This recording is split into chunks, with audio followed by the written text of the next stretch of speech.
عزیز طلبہ، آج ہم شعری اصطلاحات کے بارے میں پڑھیں گے۔ ہمارے نصاب میں شامل شعری اصطلاحات میں مطلع، قافیہ، ردیف اور مقطع شامل ہے۔ مطلع عربی زبان کا لفظ ہے جس کے لغوی معنی طلوع ہونے کی جگہ یا چاند سورج کے نکلنے کی جگہ۔ شاعری کی اصطلاح میں غزل یا قصیدے کا پہلا شعر جس کے دونوں مصرعے ہم قافیہ ہوں مطلع کہلاتا ہے۔ اگر کسی غزل کے پہلے شعر کے دونوں مصرعے ہم قافیہ نہ ہوں تو اسے پہلا شعر کہا جائے گا، مطلع نہیں کہا جائے گا۔ مطلع غزل کا نقیب ہوتا ہے۔ جس طرح نقیب بادشاہ کی آمد کا اعلان کرتا ہے، اسی طرح مطلع ایک ایسا آہنگ قائم کرتا ہے جس کی فضا میں باقی تمام اشعار اپنا رنگ جماتے ہیں۔ غزل میں ایک سے زیادہ مطلع بھی ہو سکتے ہیں، مگر یہ سب مطلع شروع میں اور یکے بعد دیگرے آتے ہیں۔ پہلے مطلع کے بعد آنے والے مطلع کو مطلع ثانی، زیب مطلع اور حسن مطلع کہا جاتا ہے۔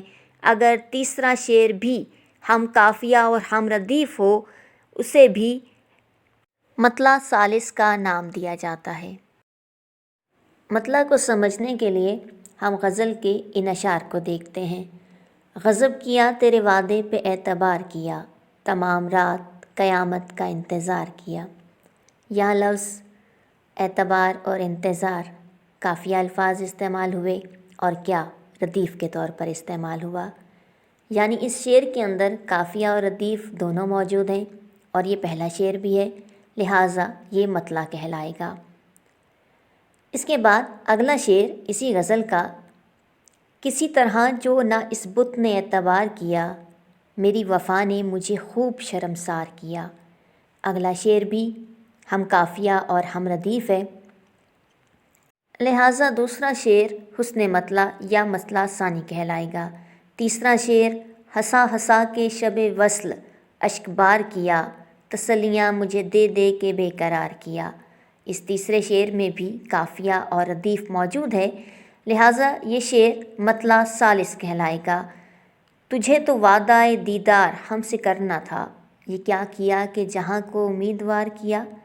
اس شعر میں قافیہ اور ردیف کا استعمال نہیں کیا گیا، لہٰذا یہ چوتھا شعر عام سا شعر کہلائے گا۔ مطلع کے بعد ہم پڑھیں گے قافیہ الفاظ کے بارے میں۔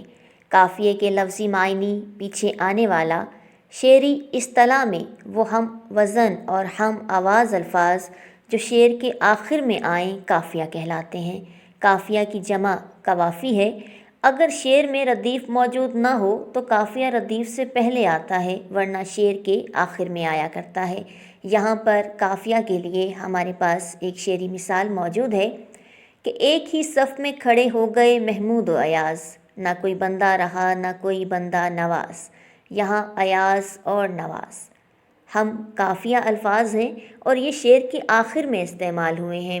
اسی طرح قافیہ کی چند اور مثالیں دیکھتے ہیں کہ یہ آرزو تھی تجھے گل کے روبرو کرتے، ہم اور بلبلے بیتاب گفتگو کرتے۔ یہاں بھی روبرو اور گفتگو قافیہ الفاظ استعمال ہوئے۔ شاعری میں قافیہ کا ہونا ضروری ہے، البتہ ردیف کے معاملے میں کوئی پابندی نہیں ہے۔ قافیہ شاعر کی خفیہ صلاحیتوں کو بیدار کرتا ہے، شعر میں ترنم اور موسیقیت پیدا کرتا ہے۔ قافیے کے الفاظ غیر مستقل ہوتے ہیں، یعنی بدل بدل کر آتے ہیں، جبکہ ردیف کے الفاظ مستقل ہوتے ہیں، یعنی بدلتے نہیں ہیں۔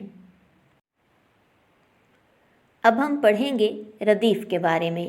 ردیف کا لفظی مطلب ہے گھوڑے پر کسی کے پیچھے سوار ہونے والا۔ شاعری کی اصطلاح میں قافیے کے بعد جوں کہ توں دہرائے جانے والے الفاظ ردیف کہلاتے ہیں۔ ردیف ایرانی شعراء کی ایجاد ہے، قدیم عربی میں اس کا وجود تک نہیں ملتا۔ ردیف شاعر کی آزاد خیالی کو ایک حد تک پابند کر دیتا ہے۔ ردیف سے شاعری میں موسیقیت پیدا ہوتی ہے، اور جس شعر میں یا غزل میں ردیف موجود نہ ہو وہ شعر یا غزل غیر مردف کہلاتا ہے۔ اسی طرح جس شعر میں ردیف موجود ہو اسے مردف کہتے ہیں۔ ردیف کے لفظ یا الفاظ مستقل ہوتے ہیں، یعنی شکل و صورت ایک جیسی ہوتی ہے، البتہ مفہوم مختلف بھی ہو سکتے ہیں۔ ردیف ایک لفظ سے لے کر 6، 7، 8 لفظوں تک پر مشتمل ہو سکتی ہے۔ ردیف کو سمجھنے کے لیے ہم ان شعری مثالوں کو دیکھتے ہیں۔ جگ میں آ کر ادھر ادھر دیکھا، تو ہی آیا نظر جدھر دیکھا۔ یہاں دیکھا ردیف ہے جو ایک لفظ پر مشتمل ہے۔ اگلے شعر میں دل میں ایک لہر سی اٹھی ہے ابھی، کوئی تازہ ہوا چلی ہے ابھی، ہے ابھی ردیف ہے جو 2 الفاظ پر مشتمل ہے۔ تیسرے شعر میں بھلاتا لاکھ ہوں لیکن برابر یاد آتے ہیں، الہی ترک الفت پر وہ کیوں کر یاد آتے ہیں۔ یہاں یاد آتے ہیں ردیف ہے جو 3 الفاظ پر مشتمل ہے۔ وہ جو ہم میں تم میں قرار تھا، تمہیں یاد ہو کہ نہ یاد ہو، وہی یعنی وعدہ نباہ کا، تمہیں یاد ہو کہ نہ یاد ہو، تمہیں یاد ہو کہ نہ یاد ہو ردیف ہے جو 7 الفاظ تک پر مشتمل ہے۔ اب ہم مقطع کے بارے میں پڑھیں گے۔ مقطع کے لفظی معنی کٹنے کی جگہ یا کسی چیز کے ختم ہونے کی جگہ کے ہیں۔ شاعری کی اصطلاح میں غزل یا قصیدے کا آخری شعر جس میں شاعر کا تخلص موجود ہو مقطع کہلاتا ہے۔ اگر کسی غزل کے آخری شعر میں شاعر کا تخلص موجود نہ ہو تو اسے غزل کا آخری شعر تو کہا جائے گا لیکن مقطع نہیں کہا جائے گا۔ اگر غزل کی کسی شعر میں شاعر کا تخلص موجود ہو مگر وہ غزل کا آخری شعر نہ ہو تو بھی اسے مقطع نہیں کہیں گے۔ مقطع غزل کے اختتام کا اعلان کرتا ہے۔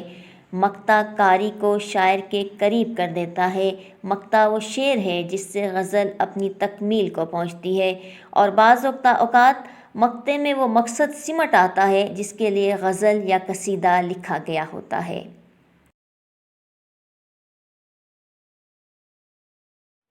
مقطع کو سمجھنے کے لیے ہم چند ایک شعری مثالوں کو دیکھتے ہیں۔ مقام فیض کوئی راہ میں جچا ہی نہیں، جو کوئے یار سے نکلے تو سوئے دار چلے۔ یہاں فیض تخلص استعمال ہوا شاعر کا، لہٰذا یہ مقطع کا شعر ہے۔